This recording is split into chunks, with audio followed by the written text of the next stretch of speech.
So, back again for my review of Sony's E3 2013 press conference. And, let's be honest here, guys. The very first, 45 minutes of that thing was boring as hell, alright? This is another reason why I think Nintendo's decision to just have a direct where they don't have to, have all these awkward pauses just to see if people will, applaud and stuff like that, because that stuff is getting on my nerves. Freaking Shuhei Yoshida gets up there. Everybody, I'm so happy to be here. Waiting for applause. Seriously? No. It's stuff like that is why. Don't wait for the applause, bro. If the applause happens, the applause happens, but don't sit there and pause super awkwardly to see if people will clap because you are here. Alright? Alright, now, one thing I noticed about this E3 for Sony, as opposed to last year's E3, is last year's E3, Sony was actually showing, a lot of exclusives, but this E3, Microsoft and Sony kind of flipped. Sony was the one showing the multiplats, and then Microsoft is the one who showed the exclusives. So I actually found that quite interesting.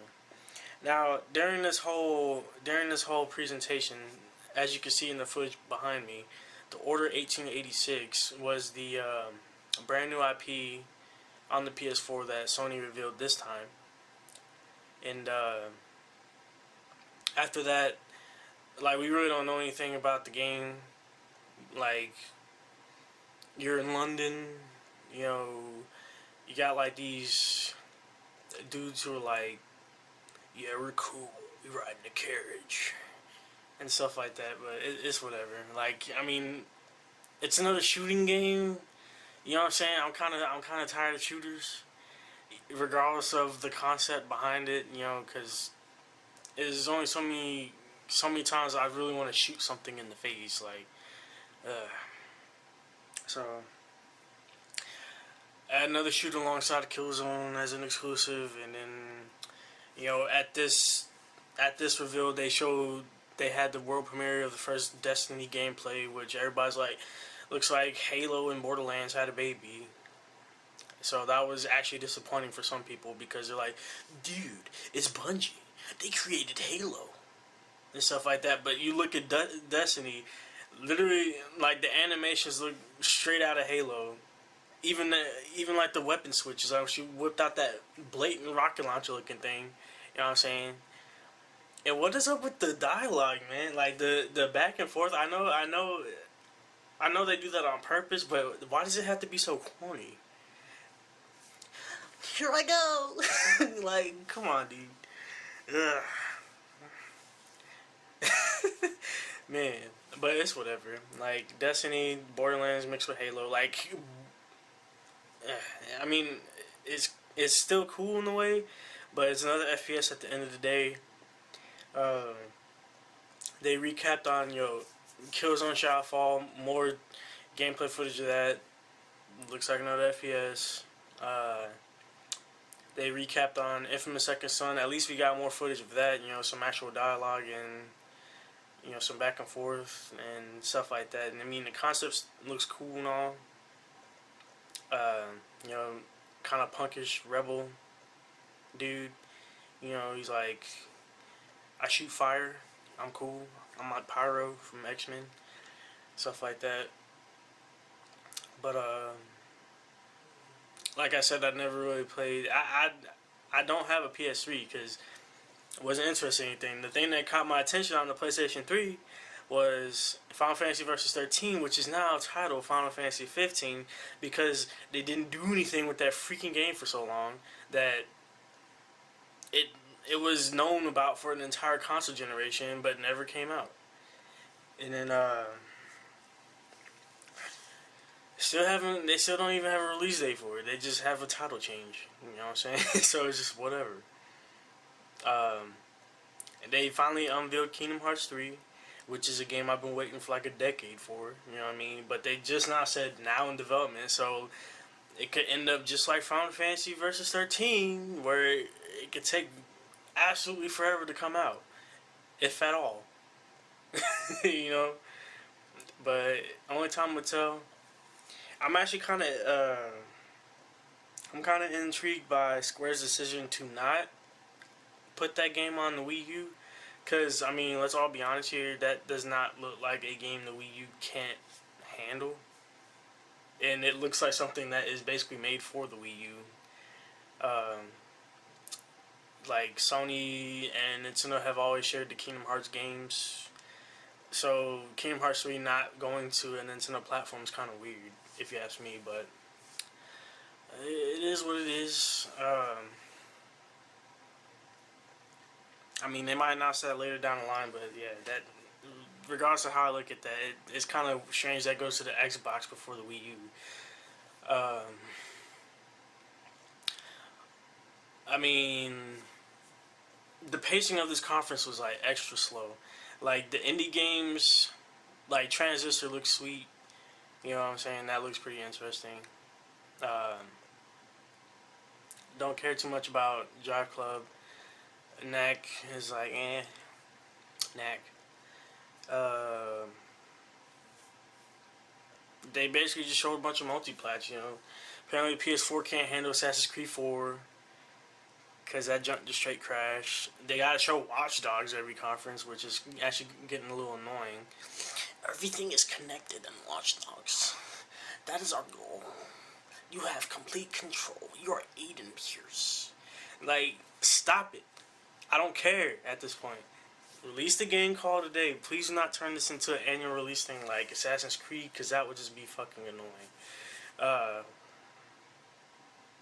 annoying. Exclusive PS3 bundle for Grand Theft Auto 5. You know, Turtle Beach headset, $300. I don't care. They were talking about Vita for a good amount of time, but they basically were just saying how it will be like an integral part of the PS4.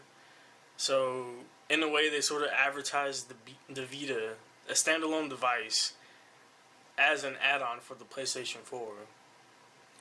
Saying, like, and they were talking about how good the Vita is doing when we all really know that's not true.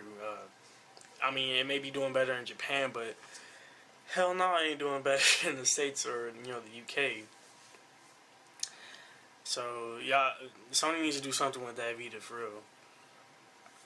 I mean, PlayStation 3, I mean, all honesty, still has a better lineup than the PS4. So, I mean, Last of Us came out today. The Last of Us, bro. And stuff like that, but, you still got Beyond Two Souls coming out in October. Let's see. We got Knack in the footage back there. They were talking about Diablo 3, The Elder Scrolls Online. And then let's get to the point of the conference where they actually, you know, stuck it to Microsoft. Even though they tried to like, you know, slide some slick shit up in there. They're too busy. They're capitalizing on the fact that Microsoft is in a very, very rocky position. You know, because Microsoft has not been handling the whole DRM, the, you know, always on connect and stuff like that.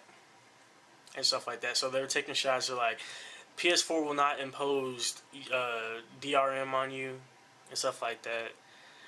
You can use games, like just hand the game to somebody. They even made little videos like making fun of that. And but you have to pay to play your PS4 games online now. So all you motherfuckers who are trying to bash on Microsoft about having to pay for Xbox Live, I don't care. Like, don't even go in the comment section talking about, well, PS Plus is such a better deal anyway. Like, I don't care. Okay?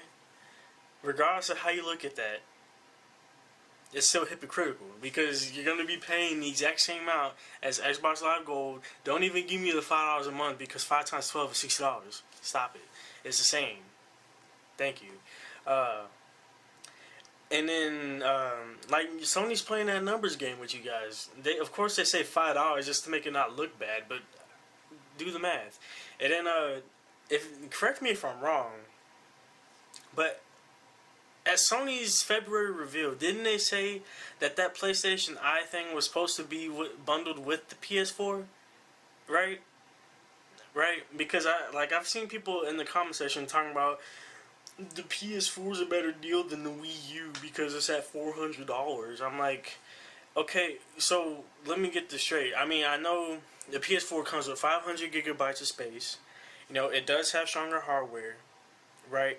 But the thing is, the Wii U at $350 comes with all its features, including online play. You know what I'm saying? Uh, I mean, all that's happening with the Wii U is they're just updating the Wii U, giving it more features at no additional cost. Like the Wii U bundle came with a $60 retail game. It came with accessories, you know, that cost money alone. Came with a 2-year digital promotion, right? And like the whole, you have to buy a USB adapter for the Ethernet. You don't, because welcome to 2013 where Wi-Fi speeds are actually good. You know what I'm saying? And that's with multiple things pulling from it. You know what I'm saying? Like, if you don't, I mean, eventually you probably will run into a point where you need an external hard drive. But I've had the Wii U since launch, and I still have over 20 gigabytes of space. You know what I'm saying? And I do have downloads and retail copies of my games. So that's not really an issue. Of course, the PS4 looks good, but see, you're going to be playing that offline at $400. You're not going to be playing online. So add that $60 for the online. That's $460, and then add that PlayStation Eye that was supposed to be bundled with it originally, and that's $520. All right. So add $60 on top of the Xbox One, and that's $560. But PlayStation 4 and Xbox One, for the most part, cost roughly the same. Like, I don't understand why people think the PS4 you'll get everything at $400. No, you don't get everything at $400. You can't even use all the console's features. So stop it. Wii U at $350 comes with that stuff and all its features. Okay, okay. The PS4 does not. So no, it is not only $50 difference. Okay, so kudos Sony for, you know, actually catching my attention just because you finally announced, or just because Square Enix actually announced Kingdom Hearts 3. But see, PS4 for me is definitely not a launch, a day one buy for me, because those two games are what I'm interested in, and those two games are not launch. So yeah, definitely not happening. And so, and then I also have to see if they have any hardware issues, you know what I'm saying? Because, yeah, so far I think Nintendo's the only company that hasn't really came out with a console that had issues, you know, like that. And then, all in all, Sony's conference was really boring. You can't lie, that shit was fucking boring. It was like, it was like 2 hours for no reason, just like the first one, because they're doing a bunch of unnecessary talking, doing those awkward pauses, waiting for applause. Like, come on, man, like, stop that.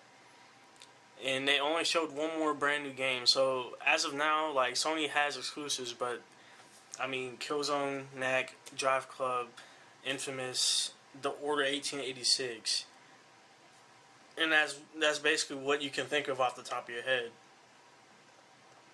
And, like, you know, everybody knows that Nintendo has more exclusives than both Microsoft and Sony. So it is what it is. I mean, I'm definitely keeping my eye out on the PS4 at this point, but I'm definitely not buying that on launch day. Yeah. That's it for this video, and I will work on getting my Microsoft one up and see if I can even keep that one up. But yeah, peace.